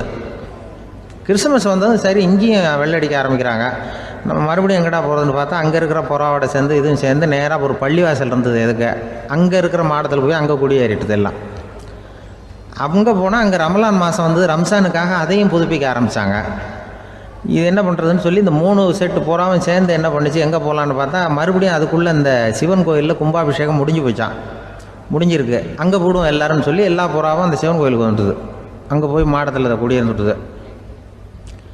அப்போ திடீர்னு ஒரு நாள் பார்த்தா ஒரே கலவரம் பூமியில் எல்லாம் ஒருத்தன் அருவாளை தூக்கிட்டு நிற்கிறான், குச்சி எடுத்து ஒருத்தனை சுட்டுக்கிறான், ஒரே கலவரம், சத்தம், ஒரே மத கலவரம் வந்துட்டுது ஊரில். அப்போது புறாவெல்லாம் மாடத்தில் இருந்துக்கிட்டு ஒரு குஞ்சு புறா அவங்க அம்மாட்ட கேட்டு தான், இது என்ன, இந்த மனுஷனுக்கு என்ன ஆச்சு, அவன் கத்தியை தூக்கிட்டு நிற்கிறானே அப்படின்னு கேட்டு தான். ஒரு குஞ்சு புறா அவங்க அம்மாட்ட கேட்டு தான், அம்மா புறா. இப்போ அம்மா அந்த புறா சொல்லிச்சான், மனுஷனுக்கு இப்போ மதம் பிடிச்சிருக்கு, அதான் கத்தியை தூக்கிட்டு நிற்கிறான் அப்படின்ருக்கு. இப்போ நமக்கெல்லாம் பிடிக்கலையே அப்படின்னு தான். அப்போ அந்த புறா சொல்லிச்சான், அந்த பாருமா, நாம் இந்த சிவன் கோயிலில் இருந்தாலும் நமக்கு புறான்னு தான் பேர், இந்த மாதா கோயிலுக்கு போனாலும் நமக்கு புறான்னு தான் பேர், பள்ளிவாசலுக்கு போனாலும் நமக்கு புறான்னு தான் பேர். அந்த மனுஷன் அப்படி இல்லை, அவன் இங்கே இருக்கிற வரைக்கும் இந்துன்னு சொல்லுவான், அங்கே மாதா கோயில் இருந்தான்னா கிறிஸ்தவன்னு சொல்லுவான், பள்ளிவாசலில் இருந்தான்னா முஸ்லீம்னு சொல்லுவான். அப்போ குஞ்சு புறா, அது என்ன இப்படி பண்ணுறாங்க மனுஷங்க, இப்போ அவங்கள விட நம்ம வசதி போல் இருக்க, நம்ம தேவலாம் போல் இருக்க அப்படின்னு தான் அந்த குஞ்சு புறா. அப்போ அந்த தாய் புறா சொல்லிச்சான், உண்மைதான், அதனால தான் நம்ம மேலான இடத்துல இருக்கிறோம், அவன் கீழே நிற்கிறான் என்னமோ அப்படின்னு சொல்லிச்சான். இதுதான் அந்த குடும்பம்ங்கிறது, சமுதாயம்ங்கிறது ஒரு பெரிய குடும்பம். அது இந்த புறாகிட்டேருந்து மனுஷன் கற்றுக்க வேண்டியிருக்கு. அப்படி இருக்குது இன்றைக்கி மனுஷனுடைய நிலைமை. அதை புரிஞ்சுக்கணும். அப்படி தான் ஒவ்வொரு இதுலேயும் நாம் நடந்து கொள்ள வேண்டியிருக்குது. மிருகங்கள்டேருந்து கற்றுக்கிற வாய்ப்பெல்லாம் இருக்குது. அப்படி சொல்லுவாங்க. ஒருத்தர் வேகமாக வந்தார், அவசரமாக ஒரு செய்தித்தாள் வாங்கினார், அதை விட வேகமாக அங்கேயே நின்றுக்கிட்டு அதை புரட்டினார். ஒரு நிமிஷம் என்னத்தையும் ஆர்வமாக பார்த்தார், அதுக்கப்புறம் நிதானமா பேப்பரை மடிச்சு வச்சுக்கிட்டு அவசரம் இல்லாம நடந்து போனார். அவர்கிட்ட மெதுவா போய், அப்படி என்னத்த சார் அவ்வளவு ஆர்வமா பாத்தீங்க அப்படின்னு கேட்டோம். கடையில பேப்பர் வாங்கின உடனே முதல் காரியமா அதை பாத்துருவேன் சார் அப்படின்னார். ஏதேன்னு கேட்டோம். அதுதான் சார் ராசி பலன், அதை பார்த்தாதான் எனக்கு எல்லாமே சரியா ஓடும் அப்படின்னார். அது சரி சார், ராசி பலன்ல என்ன போட்டிருக்கு அப்படிங்கறத பாக்குறீங்க, சரி அதுல போட்டிருக்கிறது பிரகாரம் அன்னைக்கு சரியா நடக்குதா அப்படின்னு கேட்டோம். நடக்குதா இல்லையானெல்லாம் சரி பார்த்துட்டு இருக்க மாட்டேன் சார், காலையில அதை பார்க்கணும், அதுல ஒரு ஆவல், அவ்வளவுதான். கிட்டத்தட்ட எல்லாருமே இதே மாதிரி ஒரு ஆர்வத்துலதான் அதை பார்த்துட்டு இருக்கிறாங்க. ராசி பலன் பாக்குற பழக்கம் தமிழர்கள் கிட்ட ரொம்ப அதிகமா இருக்குதுங்கிறார் ஒரு பேராசிரியர். அவர் எழுதியிருந்த ஒரு ஆய்வு கட்டுரை ஒண்ணு சமீபத்துல படிச்சோம். ராசி பலன் போடாம வர்ற நாளிதழ்கள் இங்க ரொம்ப குறைச்சல், அது போட்டாதான் அதிகமா விற்பனை ஆகுது. அதனால அதுல நம்பிக்கை இல்லாதவங்க கூட அதை போட்டுக்கிட்டு இருக்கிறாங்க. ரொம்ப வேடிக்கை சார், மெட்ராஸ்ல பேப்பர் வாங்கி தன்னோட ராசி பலன் பார்த்துட்டு பெங்களூர்ல ஓடுற குதிரை மேல பணம் கட்டுறவங்களும் உண்டு. ராசி பலன் பார்த்துட்டு லாட்டரி சீட் வாங்குறவங்களும் உண்டு. இந்தியாவில் அச்சாகிற மொத்த லாட்டரி சீட்ல 70% தமிழ்நாட்டில தான் விற்பனை ஆகுதான். இது முன்னாடி இங்க அனுமதி இருந்த காலத்துல உள்ள கணக்கு. இப்பதான் அதை கட்டுப்பாடு பண்ணியாச்சு. வான் மண்டலம் பூ மண்டலத்தை பாதிக்கிறது உண்மைதான். அதை அறிவியல் பூர்வமா சிந்திக்கணும். அதை விட்டுட்டு இன்று நண்பரால் பண வரவு அப்படின்னு ராசி பலன் பார்த்துக்கிட்டு இருக்கிறோம். நம்முடைய நண்பன் இன்னைக்கு பணம் கொண்டாந்து கொடுக்க போறான்ங்கிறது ஆகாயத்துல உள்ள நட்சத்திரத்துக்கு எப்படி தெரியும்? அதுவும் இல்லாம இங்க உள்ள நண்பர்கள் எந்த காலத்துல பணம் கொண்டாந்து கொடுத்துருக்காங்க. நண்பர்களை பக்கத்திலேயே இருந்து பாக்குற நம்மாலேயே புரிஞ்சுக்க முடியல. எங்கேயோ இருக்கிற நட்சத்திரத்துக்கு என்ன தெரியும்? ஒரு காலத்துல நாம வாழ்கிற இந்த பூமி ஒரே இடத்துல நிலையா நிக்குதுன்னு, சூரியனும் சந்திரனும் பூமியை சுத்திக்கிட்டு வருதுன்னு நம்பிக்கிட்டு இருந்தோம். அந்த காலத்துல உருவான ராசி பலன் கொள்கையை சூரியனை சுத்தி தான் பூமி வருதுன்னு தெரிஞ்சுக்கிட்ட இந்த காலத்திலயும் நம்பிக்கிட்டு இருக்கிறது ரொம்ப வினோதம் தான். இந்த ராசி பலன் பாக்குற பழக்கம் நம்முடைய ஊக்கத்தை இழக்க செய்யக்கூடிய ஒரு பழக்கம். அது வேண்டியது இல்லைங்கிறது தான் அறிவாளிகள் கருத்து. இப்போ ஒரு உதாரணத்துக்கு நாமே ஒரு சோதனை செஞ்சு பார்ப்போமே. ஒரே நாள் வந்த தினசரி பேப்பர்கள் சிலதை எடுத்துக்கிட்டோம். அதுல ஒரே ராசிக்கு ஒவ்வொரு பேப்பர்லயும் என்ன பலன் போட்டிருக்கு பார்க்கலாமா? என்னுடைய நண்பர் ஒருத்தர் ராசிக்கு ஒவ்வொரு செய்தித்தாள்லயும் என்ன ராசி பலன்னு பார்த்தோம். ஒரு பேப்பர்ல செலவும் சிரமமும் அப்படின்னு போட்டிருக்கு, இன்னொரு பேப்பர்ல சுலபமாக நன்மை அப்படின்னு போட்டிருக்கு. இதுல எதை நம்புறது? நீங்களும் ஒரு நாள் இதை சோதிச்சு பாருங்க. பல பேப்பர் வாங்கி உங்க ராசிக்கு ஒவ்வொரு பேப்பர்ல என்ன போட்டிருக்குன்னு பாருங்க. எல்லாம் ஒரே விதமா இருக்காது, மாறி மாறி இருக்கும். என்னுடைய நண்பர் ஒருத்தர் நானும் ஒரு நாள் கடையில பேப்பர் வாங்கணும். நண்பர் ராசி பலன்ல எல்லாம் ரொம்ப நம்பிக்கை இல்லாதவர். இருந்தாலும் நான் பேப்பர் வாங்கின உடனே உங்க ராசி என்ன சொல்லுங்க, பலன் என்னன்னு பாக்கலாம்னு. அவர் சிரிச்சுக்கிட்டு அதெல்லாம் டூப்புங்க, அதை ஏன் பாக்குறீங்க, சும்மா சொல்லுங்கன்னு. என் ராசி தனுசு, அதுல பண வரவுன்னு போட்டிருக்கோம் அப்படின்னாரு. நான் பார்த்தேன், ஆச்சரியப்பட்டு போயிட்டேன். பண வரவுன்னு தான் போட்டிருக்கு சார், அது எப்படிங்க பார்க்காமலே கரெக்டா சொல்லிவிட்டீங்க அப்படின்னு கேட்டேன். அவர் மெதுவா கிட்ட காதோட காதா சொல்றாரு, அந்த பேப்பருக்கு தினமும் ராசி பலன் எழுதி கொடுக்கறதே நான் தான் சார் அப்படின்னாரு. அமெரிக்க ஜனாதிபதி ஆப்ரஹாம் லிங்கன் ஒரு நாள் தன்னோட கோச்சு வண்டியில தலைநகரான வாஷிங்டனுக்கு போயிட்டு இருக்கிறார். கோச்சு வண்டி ஒரு சாலையில போயிட்டு இருக்கு. அந்த சாலைக்கு ஒரு பக்கத்துல பயங்கரமான சதுப்பு நிலம். சதுப்பு நிலம்னா அது புதைகுழி, புதை மணல்ங்கிறோம்ல, அது மாதிரி. அந்த சதுப்பு நிலத்தில் யாராவது மாட்டிக்கிட்டா அவ்வளோதான், ஆளை கொஞ்சம் கொஞ்சமாக உள்ள அமுக்கிவிடும், தப்பிச்சு கரையிறது கஷ்டம். அப்படிப்பட்ட நிலம் அது. ஆப்ரஹாம் லிங்கன் ஏதோ ஒரு முக்கியமான அரசாங்க வேலையாக போயிட்டு திரும்பி வந்துகிட்டு இருக்கிறார். அதனால் அந்த சமயத்தில் அவர் விலை வசந்த ஆடைகளை அணிஞ்சிருக்கிறார். அப்படி அவர் அந்த கோச்சு வண்டியில் வந்துகிட்டு இருக்கிறாரு. அந்த சமயத்தில் ஒரு காட்சி அவர் கண்ணில் பட்டுட்டுது. என்ன தெரியுமா? ரோட்டுக்கு பக்கத்தில் இருந்த சதுப்பு நிலத்தில் ஒரு இளம் பன்றி குட்டி சிக்கிக்கிட்டு தவிச்சிக்கிட்டு இருக்குது. பரிதாபமாக கத்திக்கிட்டு இருக்குது. அதை பார்த்தார் லிங்கன். அவருக்கு இன்னும் மாதிரி ஆயிட்டுது. உடனே வண்டியை நிறுத்த சொன்னார். கீழே இறங்கினார். தன்னோட விலை வசந்த ஆடைகளை பற்றி லட்சியம் பண்ணவே இல்லை. தனக்கே ஆபத்து வரலாம்ங்கிறத பற்றியும் கவலைப்படலை. தான் ஒரு குடியரசுத் தலைவருங்கிறத பற்றியும் அவர் நினச்சி பார்க்கல. நேராக அந்த சதுப்பு நிலம் பக்கமாக போனார். அந்த சேத்துல இறங்கி பன்றிக்குட்டியை காப்பாற்றி கரைக்கு கொண்டுட்டு வந்து சேர்த்துட்டார். அதுக்கப்புறம் நிம்மதியாக கோச்சு வண்டியில் ஏறி வெள்ள மாளிகைக்கு வந்து சேர்ந்தார். ட்ரெஸ்ஸு உடம்பு பூரா சேறு சகதி. பார்க்குறவங்களுக்கெல்லாம் ஆச்சரியமாக போச்சு. அவங்களுக்கு ஒன்றும் புரியல. இவர் நேராக ட்ரெஸ்ஸு மாற்றிக்கிறதுக்காக போனார். கோச்சு வண்டி ஓட்டிகிட்டு வந்தவங்கிட்ட போய் எல்லாரும் கேட்டாங்க என்ன ஆச்சு அப்படின்னு. அவர் வர்ற வழியில் நடந்த விவரத்தை சொன்னார். ஆப்ரஹாம் லிங்கனுடைய இந்த இறக்க குணத்தை எல்லாரும் பாராட்டினாங்களாம், புகழ்ந்தாங்களாம். ஆனால் இதுக்கு லிங்கன் என்ன பதில் சொன்னார் தெரியுமா? தயவு பண்ணி இந்த புகழ்ச்சியான பேச்சையெல்லாம் ஒதுக்குங்க, அதெல்லாம் வேணாம். அந்த சின்ன பிராணி சகதியில் மாட்டிக்கிட்டு துடிச்சிக்கிட்டு இருந்தது, அதை பார்த்தேன். உடனே என்னுடைய இதயத்தில் ஒரு முள்ளு தைச்சது மாதிரி ஒரு உணர்வு. அந்த முள்ளை பிடுங்கி எறிஞ்சேன், அவ்வளவுதான். உண்மையில் அந்த பிராணிக்கு நான் உதவினேங்கிறத விட எனக்கு ஏற்பட்ட இன்னலை போக்கிக்கிட்டேன் அப்படிங்கிறது தான் உண்மை. அதுதான் பொருத்தம். அப்படி இருக்கிறப்போ இதில் புகழறதுக்கு என்ன இருக்குது அப்படின்னாரு ஆபிரகாம் லிங்கன்.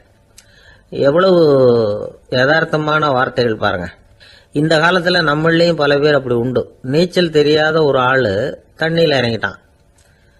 தண்ணி ஆழம்ங்கிறது அப்புறமா தான் தெரிஞ்சுது. தத்தளிக்க ஆரம்பிச்சுட்டான். வாழ்னு கத்துறான். கரையில் நின்றுட்டு இருந்த ஒருத்தர் இதை பார்த்தார். உடனே அவருக்கு இதயத்தில் முள்ளு தைச்சது மாதிரி ஒரு உணர்வு. உடனே குபீர்னு தண்ணியில் பாஞ்சார். அவரை காப்பாற்றி கரைக்கு கொண்டுட்டு வந்து சேர்த்தார். இதை பார்த்துக்கிட்டு இருந்த இன்னொருத்தர் காப்பாற்றின அந்த ஆளை பாராட்டி புகழ்ந்தார். என்ன புகழாதீங்க சார் அப்படின்னார் அவர். ஏன்னு கேட்டார் இவர். நான் அந்த ஆளை ஏன் காப்பாற்றினேன் தெரியுமா? அவன் நேற்றுக்கு என்கிட்ட 300 ரூபா கடன் வாங்கியிருக்கிறான். இவன் தண்ணியில் போட்டான்னா நான் கொடுத்த கடனும் தண்ணியில் போடும்.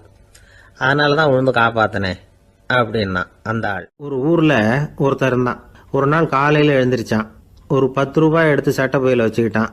கடை தெருவுக்கு புறப்பட்டான். காய்கறி வாங்குறதுக்காக அவன் போகிறான். காய்கறி சந்தைக்கு போய் சேர்ந்தான். கத்திரிக்காய் 4 கிலோ கொடுங்கன்னா கொடுத்தாங்க. காசு கொடுக்கறதுக்காக சட்டை பையில் கையை விட்டான். பணத்தை காணும். 10 ரூபாயை சட்டை பையில் வச்சுக்கிட்டு தான் வந்தான். அது இப்போ அங்கே இல்லை. வழியில் எங்கேயும் அது விழுந்துட்டு போட்டிருக்கு. அல்லது யாராவது திருடர்கள் தெரியாமல் அதை எடுத்துக்கிட்டு போட்டாங்களா என்னன்னு தெரியல. எப்படியோ 10 ரூபாயை அவன் இழந்துட்டான். கையில் காசு இல்லை. அதனால் கத்திரிக்காயை திருப்பி கொடுத்துட்டு கவலையோடு வீட்டுக்கு திரும்பி வந்தான். அதையே நினச்சிக்கிட்டு இருந்தான். அவனுக்கு துக்கம் அதிகமாக போச்சு. அழ ஆரம்பிச்சிட்டான்.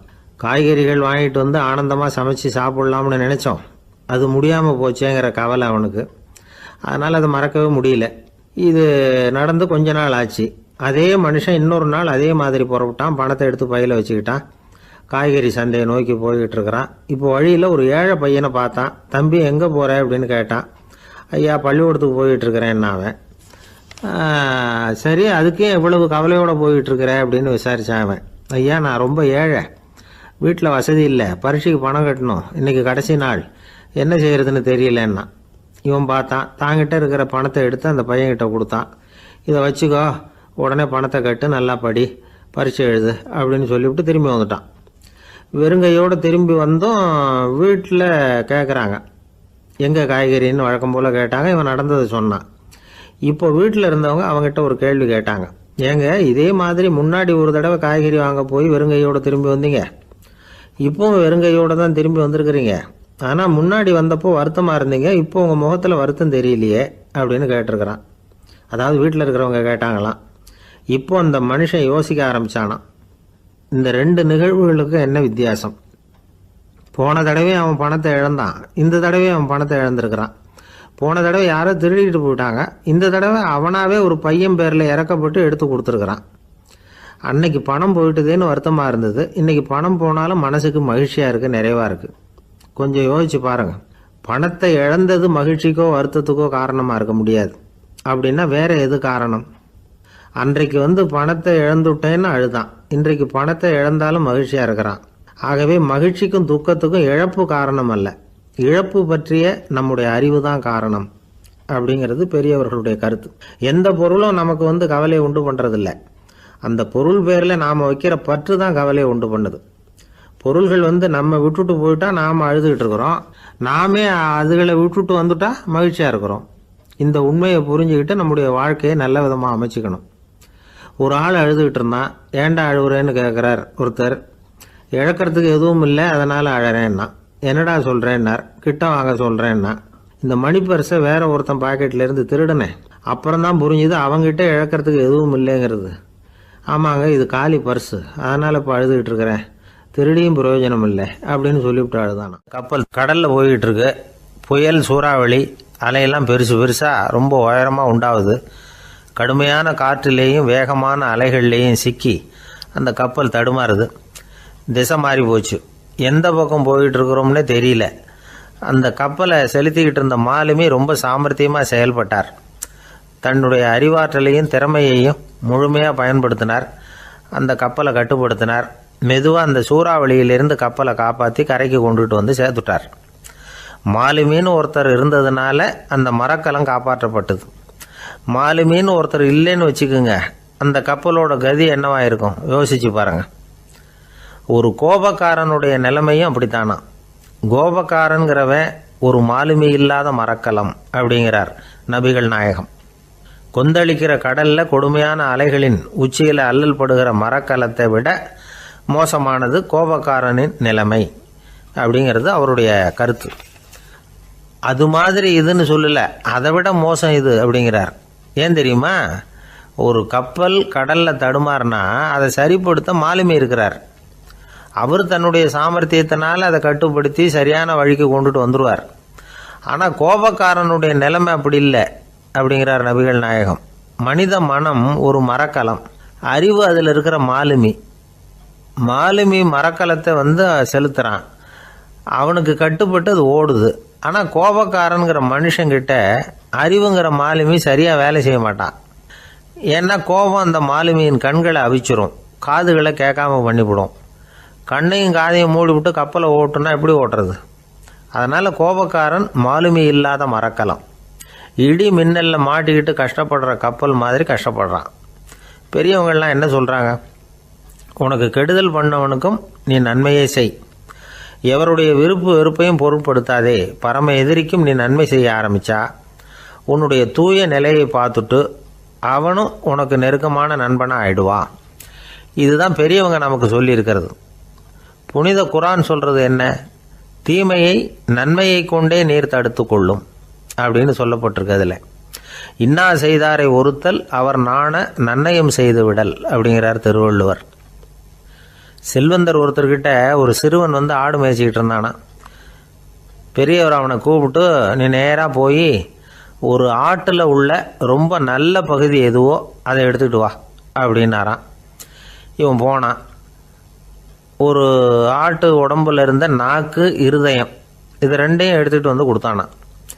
பெரியவர் வாங்கி பார்த்தார். அதுக்கப்புறம் இப்போ நீ போய் இன்னொரு ஆட்டில் இருக்கிற ரொம்ப கெட்ட பகுதி எதுவோ அதை எடுத்துகிட்டு வா அப்படின்னாரான். இவன் போய் எடுத்துகிட்டு வந்தான். அவன் கையில் இருந்தது மறுபடியும் அதே மாதிரி நாக்கு, இருதயம், இது ரெண்டும் தான்.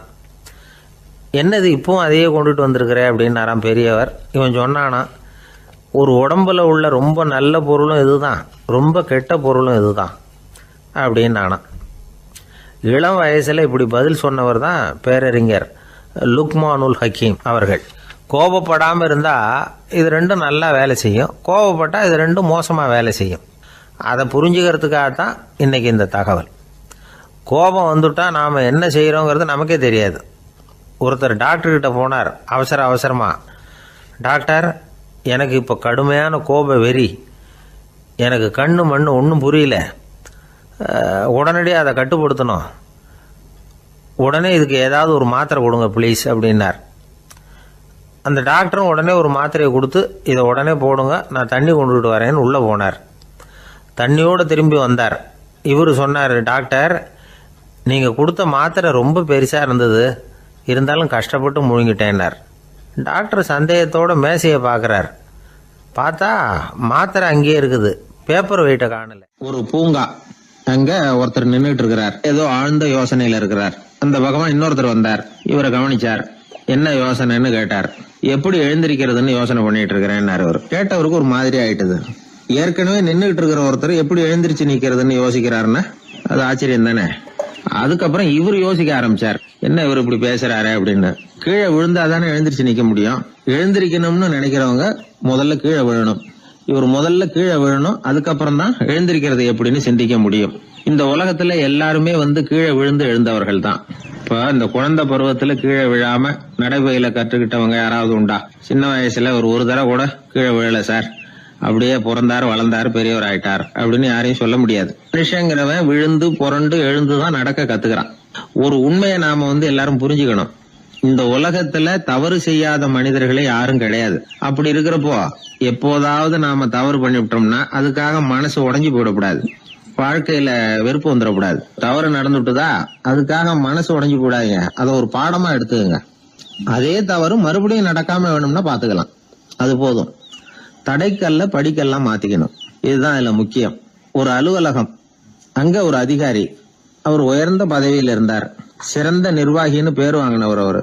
அவர் தனக்கு கீழே வேலை செய்யறவங்க கிட்ட எல்லாம் சொல்லுவாராம், இந்த நிறுவனத்துல நீங்க எத்தனை தடவை வேணும்னாலும் தவறுகள் செய்யலாம், ஒரே விஷயம் என்னன்னா ஒரே தவறை மறுபடியும் செய்யக்கூடாது, அது முக்கியம் அப்படின்னு பாராம்.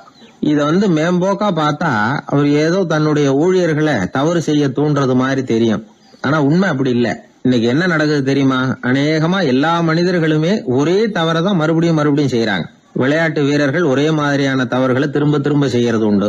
கணக்கு எழுதுறவங்களை பாருங்க, ஒரே தப்ப மறுபடியும் செய்வாங்க. அலுவலகம் வருகிறவர்களை கவனிங்க, ஒரு நாள் தாமதமா வந்தா பரவாயில்ல, தினமும் தாமதமா வருவாங்க. இது மாதிரி செய்த தவறையே திரும்ப செய்யறதுக்கு என்ன காரணம்? ஞாபக மறதி, கவனக்குறைவு, தன்னுடைய திறமை பேர்ல அளவுக்கு மீறிய நம்பிக்கை, இப்படி இதுல ஏதாவது ஒரு காரணமா இருக்கலாம் அப்படிங்கிறாங்க இது பற்றி ஆய்வு செய்கிற வல்லுநர்கள்.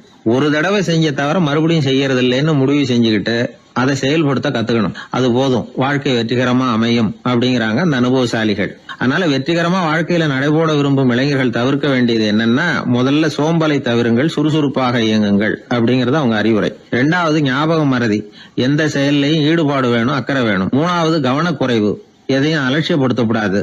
4வது என்னால முடியாதது எதுவுமே கிடையாது அப்படிங்கிற அளவுக்கு மீறிய நம்பிக்கை, அது ஆபத்துல கொண்டு போய் விட்டுரும். முதல் தவறு உங்களுக்கு ஒரு பாடமா அமையணும். ஒரு மனிதர் அவர் தன்னுடைய 2 காதுலயும் கட்டு போட்டுக்கிட்டு வந்தார். அவருடைய நண்பர் அதை கவனிச்சுட்டாரு. என்ன சார் ஆச்சு, 2 காதுலயும் கட்டு போட்டுருக்கீங்களே அப்படின்னு விசாரிச்சார். ஒண்ணுமில்ல சார், வீட்டுல ரொம்ப ஆர்வமா டிவியில கிரிக்கெட் மேட்ச் பாத்துக்கிட்டு இருந்தேன். இப்போ என்னுடைய மனைவி துணிகளுக்கு அயன் பண்ணிட்டு இருந்தாங்க. அயன் பாக்ஸ் அப்படியே வச்சுட்டு அடுப்பங்கரைக்கு போயிட்டாங்க. அந்த சமயம் பார்த்து டெலிபோன் பண்ணி அடிச்சது. அவசரமா ஓடி போய் அதை எடுத்து காதுல வச்சேன். அப்பதான் தெரியும் அது அயன் பாக்ஸ்ங்கிற விஷயம். சூடா இருந்ததா, சுட்டு விட்டது அப்படின்னாரு. ஒரு காது சரி சார், 2 காது ஏன் அப்படி ஆச்சு அப்படின்னு கேட்டார். அதே ஆளு மறுபடியும் போன் பண்ணா சார் அப்படின்னாரு. இவர் எவ்வளவு தூரம் யோசிச்சிருப்பாரு பாருங்க. தவறு மறுபடியும் நடக்கக்கூடாது, முதல் தவறு உங்களுக்கு ஒரு பாடமாக அமையட்டும் அப்படிங்கறது தான் இதுல இருந்து நாம தெரிந்து கொள்ள வேண்டிய கருத்து. அதனால தவறுகள் அதெல்லாம் தடைக்கெல்லாம் நினைக்க வேண்டாம், படிக்கெல்லாம் நினைப்போம். அப்படி நினைச்சோம்னா வாழ்க்கையில வெற்றி நிச்சயம். ஒரு ஊர்ல ஒரு கோயில் இருந்தது, ரொம்ப பழைய கோயில்.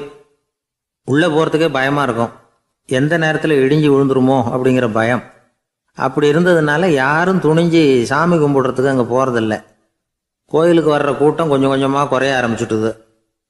கோயில் நிர்வாகிகள் எல்லாரும் கூடி உட்காந்து பேசினாங்க. என்ன பண்ணலாம்னு யோசனை பண்ணாங்க.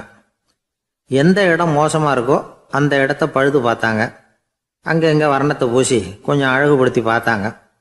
ஏதோ இந்த ஊரில் கோயில்னு ஒன்று இருக்குது, அது மக்களுக்கு தெரியணும் அப்படிங்கிறதுக்காகத்தான் இப்படிலாம் பண்ணாங்க. இருந்தாலும் கோவில் இருக்கிற நிலைமை மக்களுக்கு தெரியும், அதனால் அங்கே வர்றது குறைச்சிக்கிட்டாங்க அவங்க. ஒரு கட்டத்தில் யாருமே வர்றதில்லை, நிலைமை அந்த அளவுக்கு ஆயிட்டுது. மறுபடியும் கோவில் நிர்வாகிகள் கூட்டம் நடந்தது. இந்த கூட்டம் கூட கோயிலுக்கு உள்ளே நடக்கலை, இடிஞ்சு விழுந்துருமோங்கிற பயம். அதனால் வெளியில தான் உட்காந்து கூட்டத்தை நடத்தினாங்க. ஏன்னா உள்ளே போகிறதுக்கு அவங்களுக்கும் துணிச்சல் கிடையாது. எந்த நேரமும் விழுந்துரும் போல இருந்தது அது. அது வழியாக போகிறவங்க கூட வேகமாக அந்த இடத்த கடந்து போக ஆரம்பிச்சிட்டாங்க. கோவில் நிர்வாகிகள் வெளியில் உட்காந்து கூட்டம் போட்டாங்க இல்லையா, அந்த கூட்டத்தில் 4 தீர்மானங்களை நிறைவேற்றினாங்க.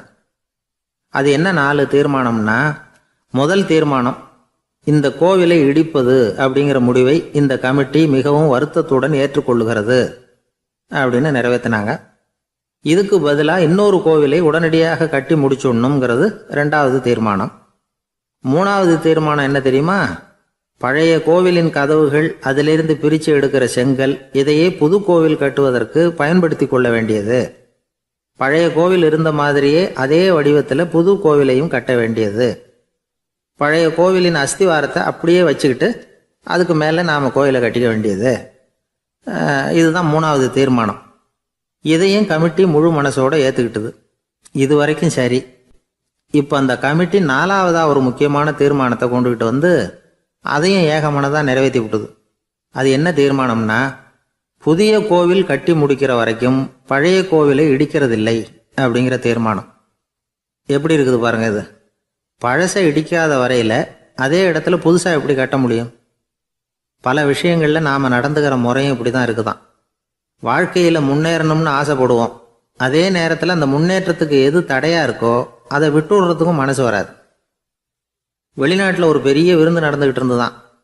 எல்லாரும் மது கோப்பையும் கையுமா அலைஞ்சிக்கிட்டு இருக்கிறாங்க.